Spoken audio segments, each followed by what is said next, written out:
Olá, pessoas! Sejam todas muito bem-vindas, bem-vindos e bem-vindes ao nosso Entreato. Entreato é um encontro para papear, conversar sobre como a arte, o teatro, o corpo, a cena, a palavra podem rasgar silêncios históricos. Esse programa é parte do projeto Senhora P Circulação 2026, que tem apoio do FAC-DF. O nosso objetivo é discutir como a arte e a educação têm potência de enfrentamento a todas as violências sistêmicas. Bom, a nossa convidada de hoje para esse programa de estreia é nada mais, nada menos do que uma artista cênica que eu admiro muito. Uma jogadora, criadora, criatura em palhaçaria, atuação, direção, dramaturgia. Uma ativista, criadora em arte e educação. Uma pesquisadora e desenvolvedora de projetos, ações, mediações e metodologias na tríade arte, política e filosofia, com ênfase em decolonialidades, com mais de 30 anos de atuação nas artes e na cultura. Ela é licenciada em artes cênicas pela UNB e construiu uma trajetória sólida e multifacetada, marcada por uma criação autoral autêntica, pela formação de artistas e pela pesquisa continuada em processos de dramaturgias. Bom, eu tenho certeza que vocês a admiram tanto quanto eu. E quem, por acaso, ainda não a conhece, esse vai ser o momento. Premiada como atriz e dramaturga, assina a criação, a direção e dramaturgia de mais de 25 espetáculos de teatro, circo-teatro, dança-teatro e performance. Apresentados, além de no Distrito Federal, em diferentes regiões do Brasil. É autora dos livros Ana Tirana, Croniquetas de Lascar, mais 30 anos de teatro sem glamour e A Menina do Pé Frio, uma criança de outro tempo. Bodega Miragem, um conto posto em cena, sua terceira publicação, está em desenvolvimento, que também tem patrocínio do FAC-DF. Cofundadora do selo Cão, Arte Feita e Escrita, expande sua investigação para os campos da literatura, das artes visuais e das criações híbridas, como o seu Cinelambe. Sua produção é reconhecida pela potência inventiva, pelo trânsito consistente entre linguagens artísticas e pelo compromisso com projetos que articulam imaginação, pensamento crítico, formação de públicos e transformação cultural.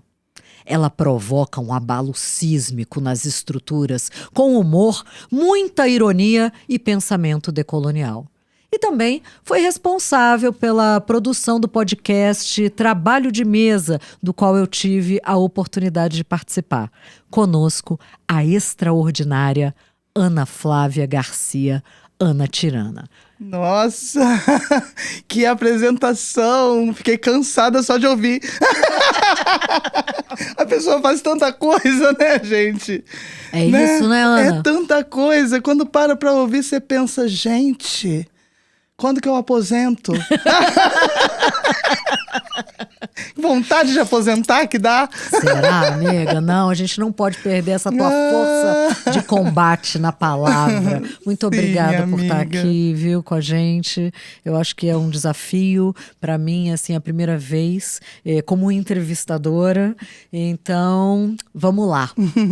Né? Ana, a tua produção literária reúne mais de uma década de textos nascidos nas redes sociais sob essa persona Ana Tirana. Essa escrita descrita como uma atividade performativa literária viva surge muitas vezes do enfrentamento, da provocação e da quebra de regras.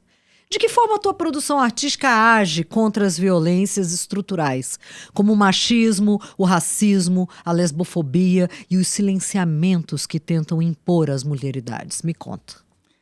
Olha, eu vou iniciar essa fala primeiro agradecendo esse convite e retribuindo a admiração que eu tenho pelo teu trabalho, pela tua pessoa, pela tua história como artista, como educadora, uma inspiração também.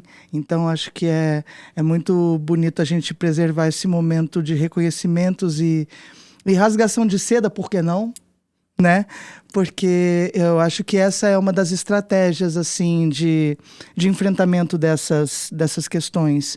Nós, entre mulheres, reconhecendo o nosso valor, reconhecendo a nossa história, né? E dando ênfase e importância primeira entre nós, uma pela outra, uma para a outra, né? Eu acho que isso já é uma grande atitude, essa escuta, esse interesse pelo trabalho da outra.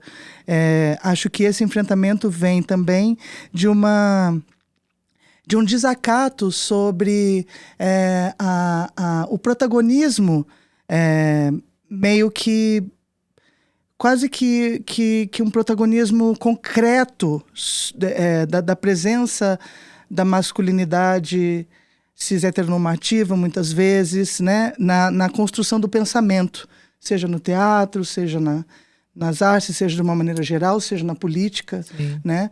Quando a gente observa a fenotipia que está lá presente, a gente vê nitidamente isso, né? Então, esse enfrentamento, né, da escrita, por exemplo, né, ele é uma tentativa de fazer com que as nossas criações, as nossas invenções, elas não caiam no esquecimento, porque o nosso reconhecimento parece que demora mais a chegar, a nossa permanência é mais rápida, a gente é mais facilmente esquecida. Então, o fato de escolher o registro literário de alguma maneira, ele também vem coberto dessa necessidade de mijar em alguns territórios, né? E determinar espaços ali que são nossos, né? E tem uma coisa até interessante sobre a própria questão da escrita, que parece que quando eu terminei o Ana Tirana, e que sai, e que acaba acontecendo como um expurgo ali, né? Com essas coisas, essas ideias, essas questões de autoralidades, que também são muito importantes e questionável a maneira com que a autoralidade é lida na contemporaneidade, né? Tudo é de todo mundo, ninguém é de ninguém, tudo é de todo mundo, tudo, né? E é justamente na hora em que a gente vai colher os louros das autorias que entra esse lugar do não, vamos horizontalizar tudo, ninguém precisa de... Tudo né? É uma coisa muito... É uma historinha que eu já vi sendo contada de várias maneiras, sabe? A exemplo da academia. Academia, um lugar que foi pleiteado até que tivesse o processo de cotas, até que as pessoas pudessem acessar a academia. Quando as pessoas acessam a academia, insurge um movimento de crítica à academia e aos seus métodos e tararau, vindo de pessoas que frequentaram a academia, obviamente, usufruíram do seu potencial, do seu poder, né, de fogo que tem, né? E quando ela se torna acessível para outras, aí começa a ficar questionável. Não sei, a academia é tão... não sei, sabe? Uhum. Então eu vejo esse retrato se manifestando em diversas coisas. Na questão das autorias é isso, a gente tem mestres, o fulano que é o mestre de palhaçaria, o outro fulano que é o que inventou tudo que há sobre o corpo não sei aonde, o fulano nananã. Quando a gente começa a bater o nosso pezinho e dizer, então, eu estou inventando também inventei, sabia? Aí quando você vai, aí já está num lugar que já não é mais importante a autoria. Não é mais, não precisa ser levado em consideração isso, né? Vamos horizontalizar as coisas. Tudo é de todo mundo.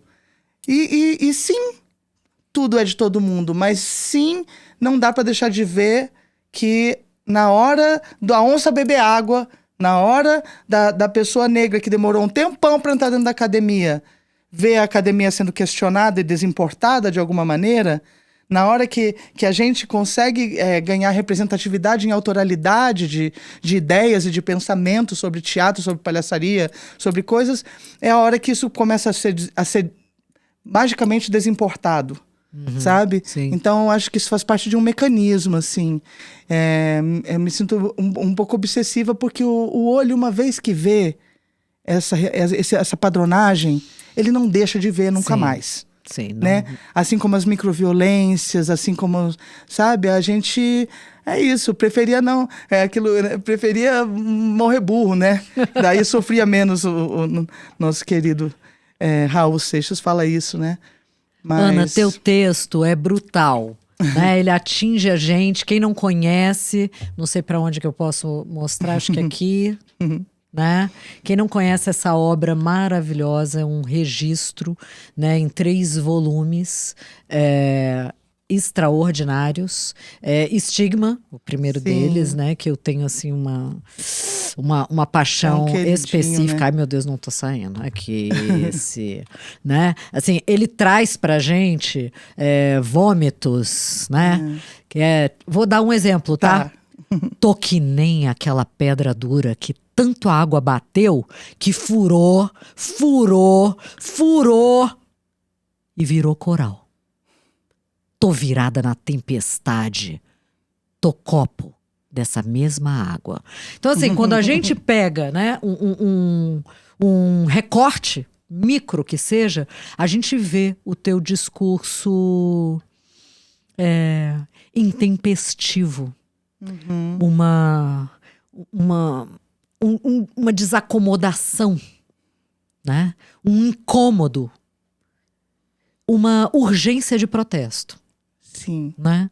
Como é, Ana, que quando a gente que é cunhada, não é, e aprende a ver e não desver mais, como você mesma disse, né? Todas as micro e macro violências, né? Tanto as privadas quanto as públicas, tanto as familiares quanto as institucionais e políticas, não é?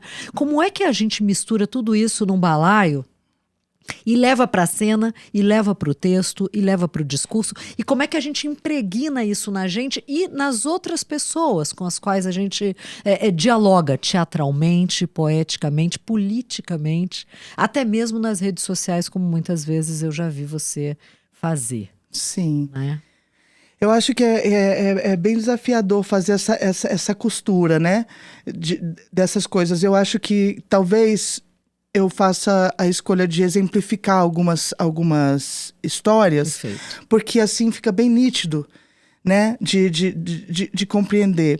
Por exemplo, Cabaré das Rachas, a gente viajando pelo Brasil, pelo palco giratório, montando cabarés em todas as cidades em 5 dias. Né? O tempo de vivenciar o processo metodológico de provocação, acolhimento dos materiais, montagem desse cabaré e essa apresentação. Uma coisa importante a gente, falar a gente aqui, Ana Luísa Bela Costa, Elisa Carneiro e eu, esse trio que fez esse trabalho, né? Uma coisa bem prática, assim.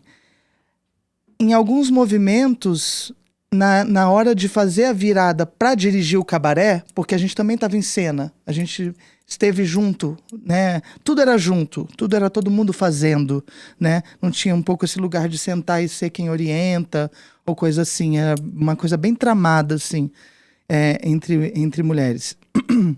E a gente teve uma situação em que a temperatura aumenta, né? A gente entra na coisa da direção e aí o teu verbo já fica mais aquecido, a tua temperatura já aquece mais, o jeito que a tua fala chega nas pessoas, né? E a gente, desse jeito que a gente meio gente, meio criatura, meio monstro, meio bonita, meio estranha, meio imponente. Então o jeito que o verbo saía começou a atingir algumas mulheres. E eu fiquei muito... Eu reagi de uma maneira muito estranha quando a Elisa veio me contar, olha, a fulana não sei o que tá chorosa, porque você falou de tal e tal jeito, e não sei o que, e pá. E aí aquilo ali me desorientou a cabeça, sabe? Porque eu falei, cara, mas calma, tem algum lugar aqui que a gente precisa encontrar um meio do caminho. E foi a partir dessa ideia que fica nítido para mim que entre nós Nós precisamos acolher coisas que são naturalizadas nas relações das masculinidades. Eu não estou falando sobre naturalizar abuso. Eu estou falando sobre naturalizar uma temperatura que sobe, uma fala que é mais assertiva, sabe? Uma rispidez. Porque quando a gente vem com uma energia que é mais propositiva, que é mais diretiva, que é mais... Nossa, é um problema. É uma questão. É uma questão. Rapidamente a gente vai caindo para a esfera do descontrole, rapidamente a gente vai caindo para a esfera do tá doida, rapidamente a gente é desqualificada. Então, eu acho que eu trago essa história, porque esse tipo de coisa... E aí foi isso, eu juntei o pessoal e fiz esse combinado. E isso passou a ser um combinado sempre. A partir de agora, a temperatura vai subir.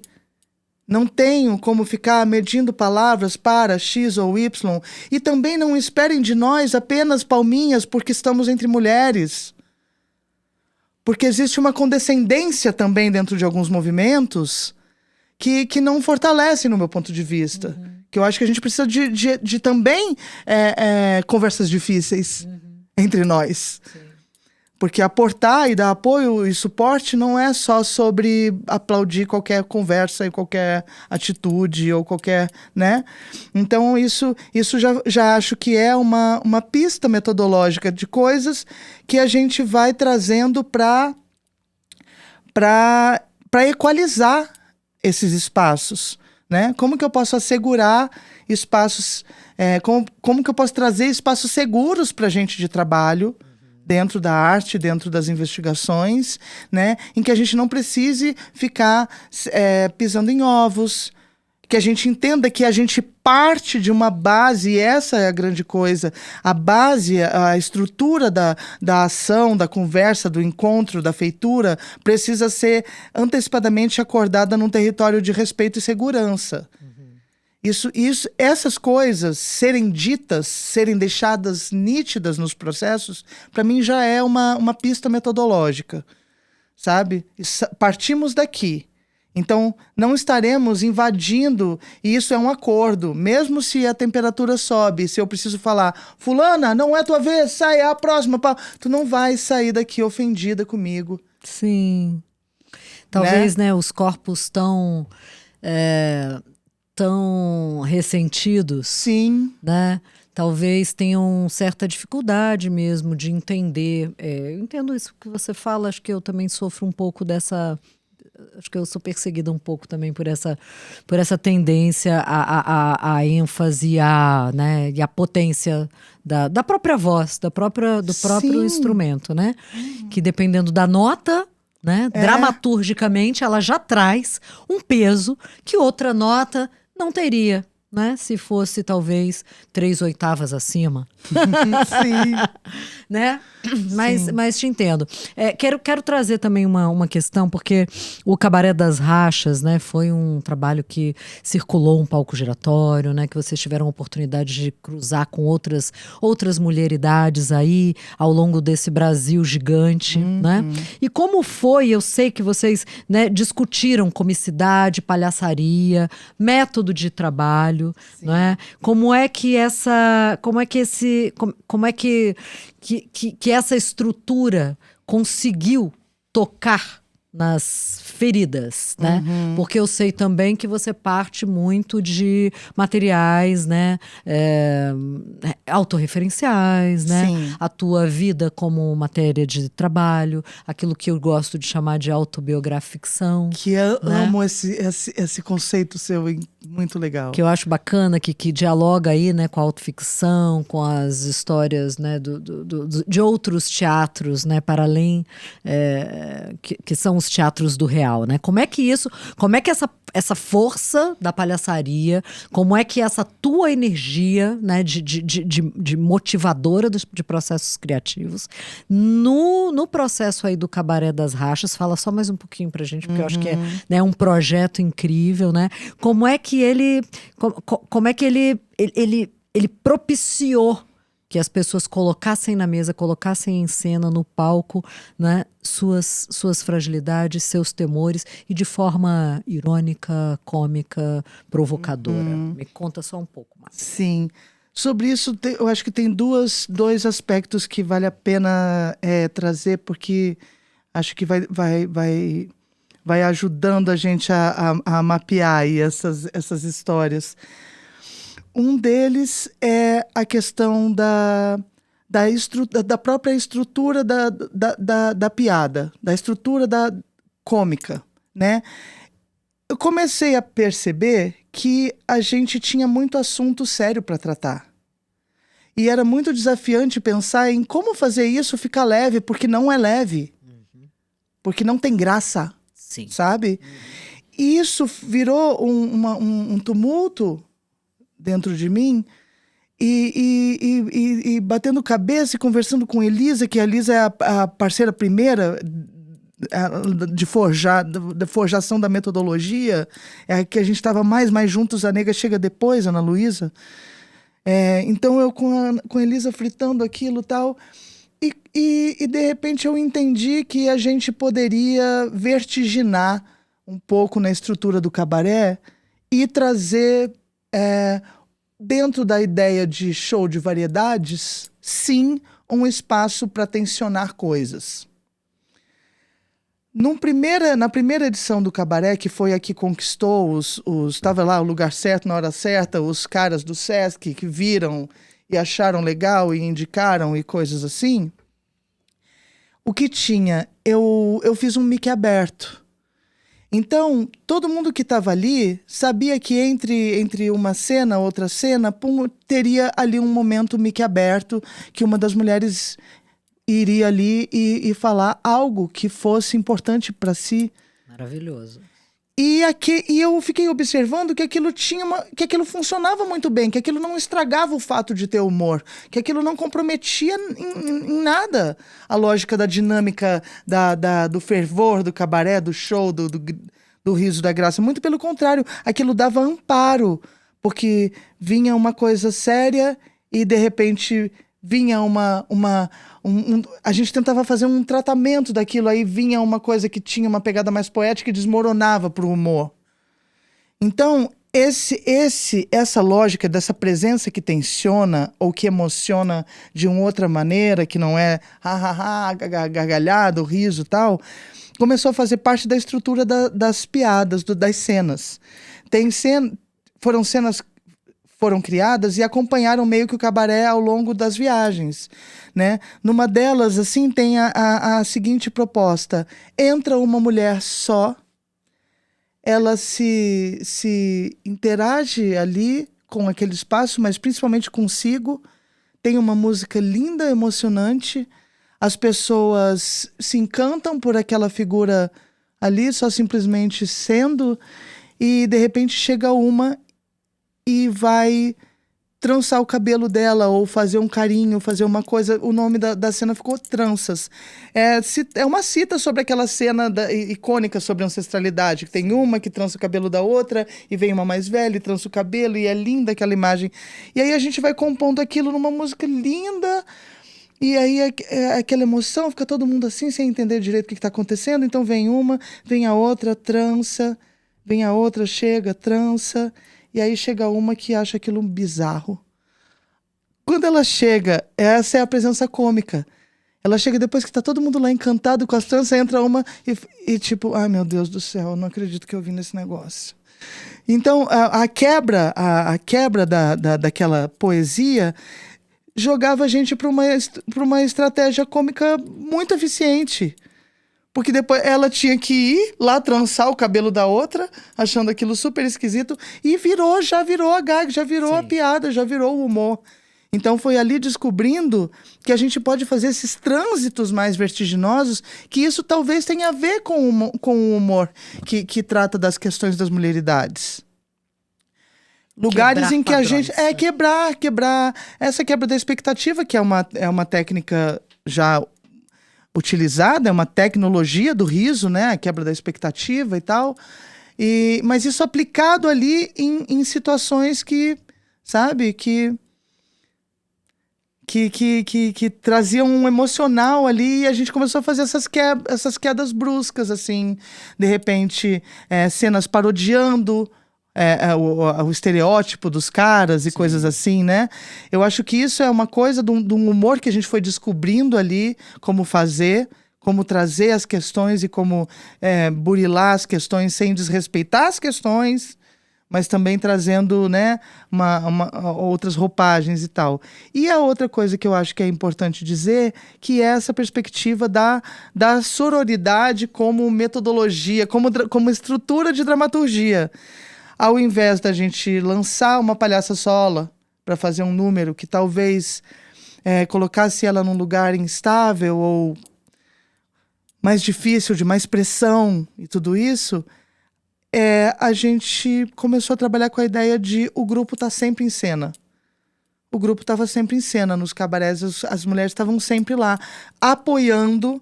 As mulheres que estavam lá, elas funcionavam também como um referencial para o público de atenção, reação, Sim. contágio. Então a gente conseguia fazer meio que uma rede de proteção e interação cênica também, porque aí na cena você tem com quem interagir, você troca mais, você ganha mais piada, você ganha mais gag, mais pessoas. E ainda que aquele protagonismo do número solo da palhaça, ou enfim, né, da artista que fosse, porque a gente não encontrou só palhaças no caminho, né? Encontramos várias mulheres. E então acho que essas coisas já são umas pistas que surgem desse olhar sobre as nossas questões, sobre as questões de gênero, nesse lugar do machismo e do patriarcado, e nós nessa história, né?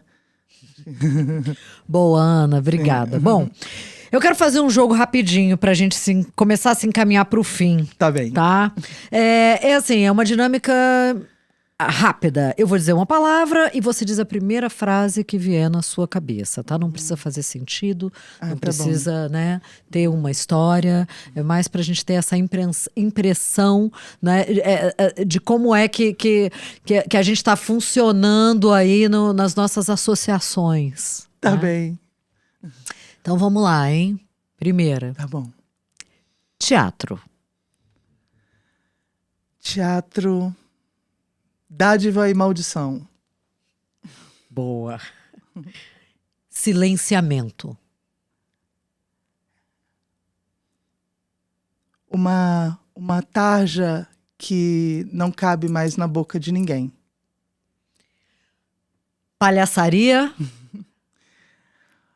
Meu ganha-pão de alma. Linda. Feminismos. Uma grande alternativa e uma grande necessidade de revisões. Capitalismo. Moribundo. Falido. Futuro, Ana. Futuro.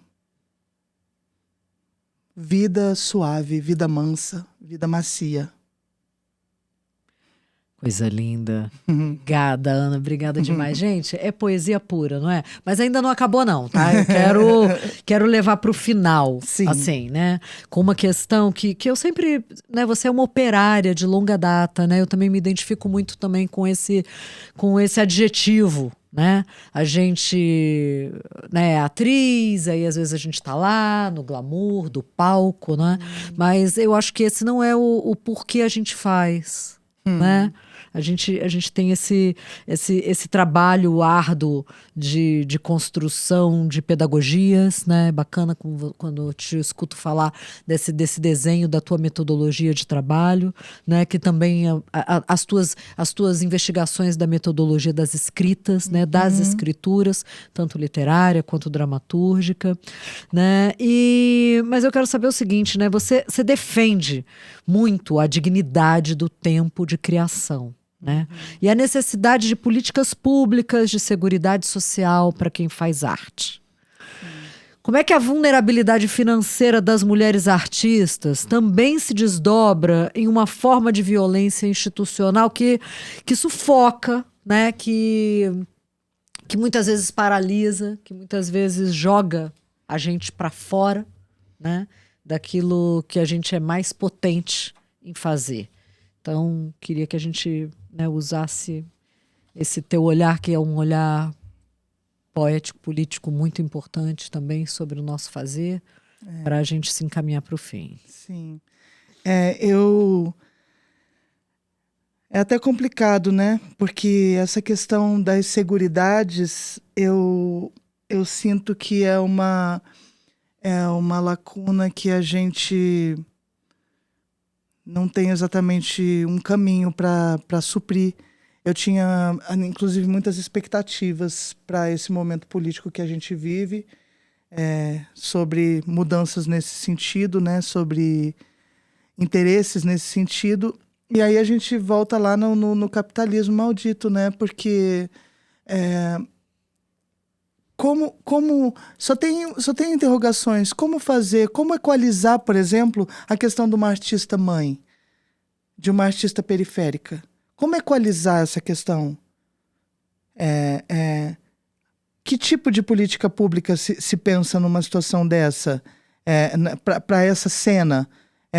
A gente tem que pensar editais que são específicos, a gente tem que fraturar as coisas ainda mais para poder atender, tem que segmentar, dividir, organizar, reorganizar. É tudo bem complexo. Eu só consigo ver na prática a gente alterando essas lógicas de maneira subjetiva, de maneira comportamental, mas eu não consigo ver exatamente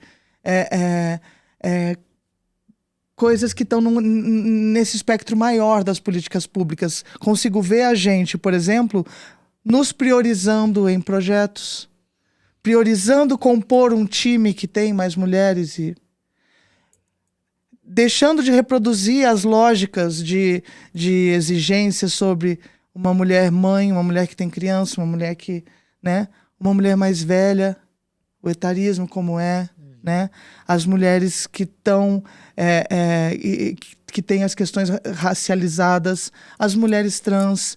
Como que a gente atende essa demanda, né? De que não seja a gente olhando para isso e reformulando o nosso modo de operar. Eu preciso priorizar essas pessoas no meu time. Eu preciso. Não é mais uma questão de pontuação, é uma questão de decisão. Eu preciso trabalhar dessa maneira, né? Isso, quando eu falo de revisão, é porque isso também não é a solução, porque não tem a solução. Tem estratégias que a gente vai trilhando aqui e ali, né? Depositar o nosso olhar criador por sobre essas pautas, né? Construir projetos e ideias que abarquem, acolham e cheguem na periferia, que cheguem para as mulheres de baixa renda. Pensar maneiras de dar acesso às nossas tecnologias, construir o discurso de que o teatro, a arte, a cultura é caminho de vida, é possibilidade de viver, é possibilidade de você fazer, sabe? Muito mais possibilidade de você virar a microempresária que o neoliberalismo tanto desejou, né? Às vezes a gente consegue outras coisas com tantas habilidades que a gente tem, né? E traz no processo das desempregadas, a gente viu isso, né? Viu muito isso com as mulheres. A gente começou a metodologia com a pergunta: o que eu sei fazer? O que tu sabe fazer? E aí a resposta era sempre vaga. Não sei fazer nada. Caramba, não sei fazer nada. E a gente vai lá chafurdando porque existe um massacre da percepção, principalmente dessa cena das mulheres e tudo. Sim. É um massacre da percepção de si. Um achatamento da percepção das potências. É um enclausuramento na situação vitimada. E não estou dizendo que não seja. Sim, claro. É porque ela fica achatada ali. Não consegue nem reconhecer as habilidades possíveis e coisas. Então, acho que cabe a nós ser essa voz, ser esse cutuco, ser esse abraço, ser esse convite, né? Eu acho que é o nosso jeitinho de poder colaborar de maneira poética que seja, né? Maravilhosa. Com essas figuras e com nós mesmas. Sua voz, sua escrita, sua palavra, sua ação em cena é sempre uma provocação. É sempre um chamamento. E aí agora eu queria que você fizesse um chamamento, né? E dissesse pra gente aí primeiro, onde é que a gente encontra esse material maravilhoso? Onde é que a gente te encontra por aí? Como é que estão os novos projetos, né? O que que tá no forno? Conta pra gente. Pois é, menina, porque aí eu me toco que eu olho generalista até umas horas. Então, eu tô com esse é o meu novo projeto, Bodega Miragem, um conto posto em cena. É um desenvolvimento, vai sair o conto e a dramaturgia dessa história, né? Então, eu tô bem mergulhada nas escrituras, no momento, assim. E os livros a gente tem tanto no Ana Tirana, o site www.anatirana.com.br, quanto na Amazon também tem os livros, né? E você encontra a Menina do Pé Frio também. Essa coisa da literatura é muito louca, né? Eu me sinto um pouco no fim da fila, assim. Voltei pro fim da fila. Porque é uma coisa nova, não sei exatamente como que se movimenta para vender os livros, enfim. Estamos aí. Mas se as pessoas quiserem acessar o teu material, elas também podem entrar no Podem. Instagram. Isso. E Lá atrás. tem link para as coisas, tem audiolivros disponíveis gratuitamente, tem várias coisas de acesso, sim. Ana, muito obrigada. Obrigada pela palavra, pelo encontro, obrigada pela presença, muito obrigada mesmo. Obrigada a você, maravilhosa. Gente, para terminar, eu queria dizer o seguinte: se você ou alguém que você conhece está sofrendo qualquer tipo de violência física, psicológica, patrimonial, por favor, tome uma atitude, né? Denuncie. A denúncia pelo 180, ela é anônima, tá certo? Violência contra a mulher, a gente mete sim a colher. Sim. Obrigada, gente. Até a próxima. Quero agradecer muito esse momento e eu espero que reverbere outros encontros nossos, Ana. E boa sorte para você na podosfera, maravilhosa. Obrigada.